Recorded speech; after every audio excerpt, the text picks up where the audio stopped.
کبھی کہا کہ حبیب کہہ دو ابھی اسلام لائے ہو، ایمان تمہاری دلوں میں داخل نہیں ہوا۔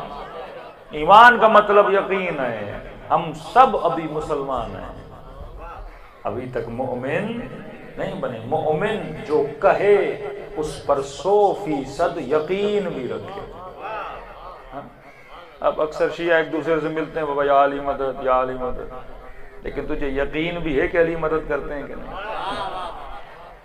اگر اہل بیت کی مدد پہ یقین ہوتا تو کبھی حرام خوری نہ کرتا۔ بندے کو یقین نہیں ہے، کہتا ہے جب تک ٹھگی ٹھوڑی نہیں کروں گا تب تک کام نہیں چلے گا۔ مطلب اس کا اللہ پہ یقین نہیں ہے، شیطان پہ بڑا یقین ہے، اس کا دھوکہ دہی پہ بڑا یقین ہے۔ کہتے جب تک یہ نہیں کروں گا۔ گاؤں میں ہوتا ہے نا، پھٹی کا موسم جو آتا ہے کپاس کا، تو اس میں لوگ پانی ڈال دیتے ہیں تھوڑا وزن بڑھ جائے۔ مطلب اس کو خالص پہ ایمان نہیں ہے، حرام پہ اس کا بڑا ایمان ہے۔ مولا فرماتے ہیں کہ کنجوس اور سخی کا سال کا حساب کتاب برابر ہوتا ہے۔ بھائی کھائے گھر، چلو ویسے 1000 میں بیچے گا، تھوڑا پانی ڈالے گا 1100 ملیں گے۔ یہ نہیں سوچا یہ 100 روپیہ جو اضافی حرام کا آئے گا، کل شاید تجھے بیماری ہو جائے تو 300 خرچ کر لے۔ اب اللہ کیوں منع کرتا ہے کہ مثلا ملاوٹ نہ کر؟ اللہ کا کیا فائدہ؟ کہتے ہیں حلال کھاؤ گے فائدہ تیرا ہے۔ جب تو خدا کو اپنا خالق مانتا ہے، جب وہ یہ کہتا ہے کہ 40 ماؤں سے زیادہ میں تجھ سے پیار کرتا ہوں، تو وہ فائدہ ہی سوچے گا نا۔ آپ کا والد آپ کو بولے بیٹا یہ نہ کرنا، وہ کیوں بول رہا ہے؟ آپ کا نقصان یا فائدہ؟ فائدہ۔ کہتے اگر حرام لاؤ گے نقصان میرا نہیں ہے، نقصان تیرا ہے۔ کل ایسی بیماری ہو جائے گی 400 روپے خرچ کرنا پڑے گا۔ حرام کھاؤ گے کہیں گاڑی لگ جائے گی، اس میں خرچہ ہو جائے گا۔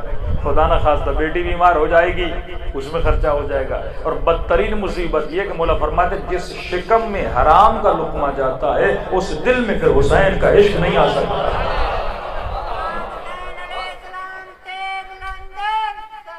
اللہم صلی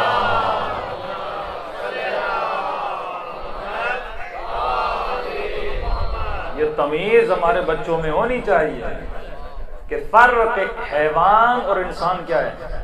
بھائی آپ کے گھر میں بھینسیں تو ہوں گی، بکریاں ہوں گی۔ اب بھینس کو جب بھوک لگتی ہے نا، جب تک بندھی رہے گی تو جہاں گھاس دو گے وہاں کھائے گی، لیکن جیسے اس کا رسہ کھولا تو بھینس کو یہ تمیز نہیں ہے کہ اپنے مالک کی زمین سے کھا رہی ہوں یا غیر کی کھیت میں جا رہی ہوں، کیونکہ وہ بھینس ہے تو اس میں تمیز نہیں۔ اب اللہ کہتا ہے تو ثابت کر اپنے عمل سے کہ تو بھینس ہے یا انسان ہے۔ انسان اور بھینس میں فرق یہ ہے کہ انسان دیکھ کے کھاتا ہے، اپنا کھا رہا ہے یا غیر کا کھا رہا ہے۔ جنہوں نے اہل بیت کا حق مارا وہ انسان نہیں تھے، حیوان تھے۔ یہ بچے نے جو شعر پڑھے تو آخر میں یہ بھی شعر ہے کہ ایسے حیوان کو میں نہیں مانتا۔ یہ حیوان انسان ہے، حیوان کو تمیز نہیں ہوتی اپنا کھا رہا ہوں یا غیر کا کھا رہا ہوں، لیکن انسان دیکھ کے کھاتا ہے اپنا ہے یا غیر کا ہے۔ میں کئی گاؤں میں جاتا ہوں، ہم بھی چھوٹے تھے، عادتیں بچوں میں ہوتی ہیں کہ گنے کی ٹرکیں جاتی ہیں اور وہ گنے کھینچ رہے ہوتے ہیں۔ بھائی تو ایک گنا کسی اور کا کھینچ رہا ہے، کتنے کا گنا ہوتا ہے؟ فری میں آپ کے بچے حرام کھاتے ہیں۔ اب حرام کھا کے یہ بچہ بڑا ہوتا ہے، پھر ایسے گناہ کرتا ہے، پھر کہتا ہے پتہ نہیں بچے نے کیوں گناہ کیے۔ وہ ایک گنے نے اسے گناہ کروانے پہ مجبور کر دیا۔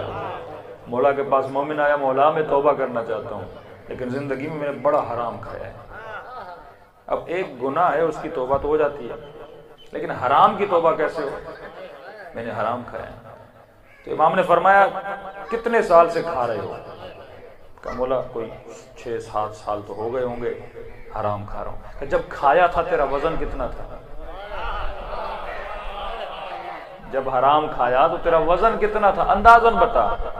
تو اس نے کہا مولا بس مثال دے رہا ہوں، 60 کلو تھا، اب کتنا ہے؟ اس نے کہا مثلاً 70 کلو۔ کہ 10 کلو تیرے بدن میں حرام کا گوشت ہے. اب توبہ یہ ہے کہ اتنے روزے رکھ تاکہ حرام گوشت گل جائے، کیونکہ بدن میں حرام کی ایک بوٹی بھی آئے نا، مصلی پہ جاؤ گے وہ عبادت قبول. اب بندہ حرام کھا کھا کے حسین کی مجلس میں آ کے بیٹھ جائے، پورا گوشت حرام والا، تو اللہ اس کو جزا تو نہیں دے گا نا. تو فرمایا ہم کیوں مخالفت کرتے ہیں؟ کیونکہ ہمیں یقین نہیں ہے. ہم ماشاء اللہ صلوات پڑھیں محمد.